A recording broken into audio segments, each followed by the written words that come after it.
So 2 years ago, I decided to start making YouTube videos, and it was a complete notion I really wasn't planning on doing. I just decided, what the heck, I'll give this a go, I'll throw one out there and see what happens. And that was 2 years ago, and since then we've amassed about 13,000 subscribers. We've made 80 something videos, I don't know exactly how many, and it's been an absolute blast. I've talked about making a YouTube channel and making YouTube videos about cameras in particular for years. Since I was about 19 or 20 years old, 10 years ago now, thinking about making camera related videos. And not because I was actually any good at cameras, but at the start I was just fascinated by them. I really enjoyed watching lots of videos, and I enjoyed learning about cameras, and I thought, well, I like to talk, so let's just stick these up on YouTube and see what happens. And I never did. I talked about it, and I toyed with the idea for years and years and years, and I just never ever started it. And honestly, not starting a channel is actually probably one of the biggest regrets that I've had over the last handful of years, because I wish I could go back and tell my younger self, you gotta start doing this. It's far more beneficial for yourself and far more fruitful than you might think it is, and a lot easier than you might think it is. And what I want this video to be is basically just an encouragement to you guys. If you're into cameras, which I'm assuming that you are, if you're subscribed to this channel, first off, huge thank you. And if you're not, consider it. But if you're subscribed to this channel and if you watch channels similar to this, that means you're probably in the camera niche. You're probably looking at camera gear and you're interested in photography or videography. This channel is very much focused to try and help teach beginners, specifically about what kind of camera gear they should get, or what kind of camera gear they maybe don't need as a beginner, and try to help them build their craft. And if that is you, then you should definitely consider starting a YouTube channel in 2025 for a couple of reasons. First off would be the reason that I started this channel. So I was a full-time videographer and photographer in Lexington, Kentucky for a couple of years before I moved out to the middle of nowhere here in Eastern Kentucky for a different job. And so I'm a youth pastor right here, and I love it. But what I found was I started to get into this kind of creative vacuum though. I had all this camera gear, I had all of these lights and all these nice microphones and all this stuff from my previous work, and I wasn't using any of it. And I was like, well, I could sell all of it. I probably should sell all of it because there's a lot of money here, but I don't want to. I still love this stuff. I love making videos, I love making content, and I just love talking. I love talking about cameras. Again, I'm a youth pastor, so I just talk all the time.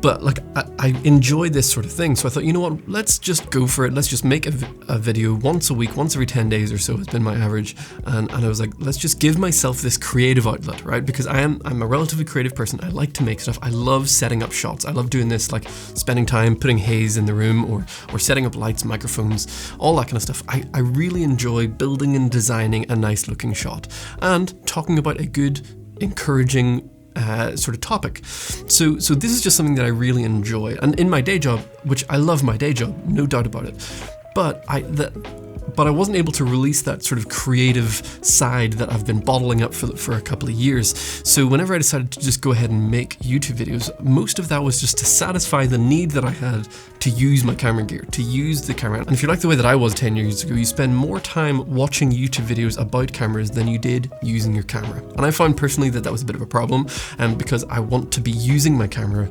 as much, if not more, than I spend watching videos about cameras. So if that's you, I'd encourage you, pick up your camera, set up a nice light, a decent microphone, hit record, find a topic that you're passionate about, and talk about it and share it with the rest of the world. I've been watching a few live streams recently. If you're in the camera space, you've probably noticed that just tons of people are going live all the time. Kofi and Cam and Brandon and Terry and all those ones, they're going live a lot. And a lot of what people are talking about recently has been on my mind for a little while, which is that the big YouTube camera people, right? The Peter McKinnons, the Matty Hapoyas, the DSLR video shooters, a lot of the big channels, they're not pumping out content very frequently. Now, the quality of the content that they are making is top notch. I think Matty Hapoya just came out with like an hour-long documentary about Ari and their cameras and lenses and all that kind of stuff, which I can't do at my current stage, and I don't have the time to do. But what I do have time to do is sit down in front of a camera and just talk about it, and I can do this probably a couple of times a week if I really put in the effort. And this brings up a really important point, which is that there is a higher demand than ever before when it comes to content on YouTube. There is more watch hours and more views now than there has ever been. And there's a lot of people out there who have the time and are keen to sit down and watch content, but a lot of the bigger YouTubers in this camera space are not making the content as frequently, which actually leaves room for us, right? Leaves room for channels like hopefully yours, or yours to be, and mine. We're smaller channels, but we can pump out content relatively frequently, maybe not to the same standard, of course, but we can fill the gap for other people, and that gets a lot of traction. That gets a lot more views and more subscribers, and helps you build your channel to the point that you could maybe start building up these higher productions. Now, that's not to say that we should sacrifice quality. You should always put in as much effort as you can into your quality, of course, but not at the expense of never making videos. And that was the thing for me for a long time, is I just put it off over and over and over again, because like, well, I don't have the space that I want, you know, I didn't have this studio, I don't have the camera or the lenses that I want, I don't have the lighting setup that I want, I don't have the right C-stand, I don't have the right microphones, all this. I had all of these excuses. Another big one is like, I always thought, well, I need to build up like a set of like 4 or 5 videos and have them in a catalog, and then I'll post them, and then I can sort of like, you know, backlog them, if that makes sense. I'll post 5 1 week apart, and that gives me 5 whole weeks to get ready for the next few that I was going to make. That's a terrible way to look at it. If you're anything like me, that just did not work for me, because I never made the videos in the first place, because making 5 videos is far more daunting than just making 1. So what I did was I came up with an idea, I made that video, I posted that video, and it started to take off.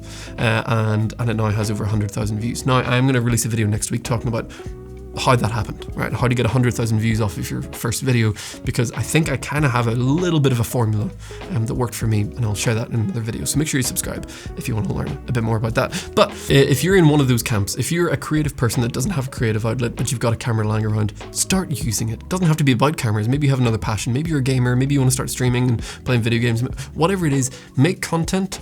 1, because there's a high demand for content, but 2, because it's good for you. If you're a creative person and you like to create stuff, it is good for you to practice that, right? Stretch that muscle and use it and start creating content. It's good for you, and it's good for your viewers. Now, at the start, whenever you start, of course, you start with no subscribers, barely any views. You might see 1 or 2 per day. But what I encourage you to do, if you're starting out and you get 10 views on a video, imagine yourself putting those 10 people in a room and having that conversation.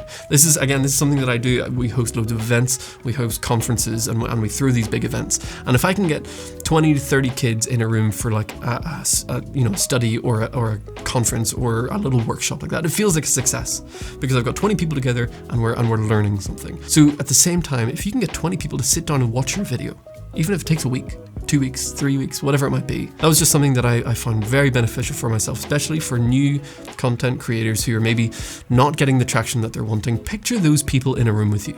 Because some of you are out there getting 100 views and feeling depressed. Picture yourself in front of 100 people. That's 100 people. That's a lot of people sitting down and watching your content.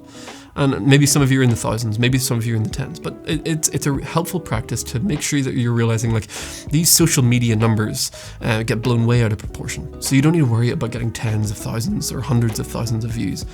Be happy with 5, because the content is not just for your viewers, but it's also for you, because it is good for you to stretch that muscle, start making some stuff. So I highly encourage you.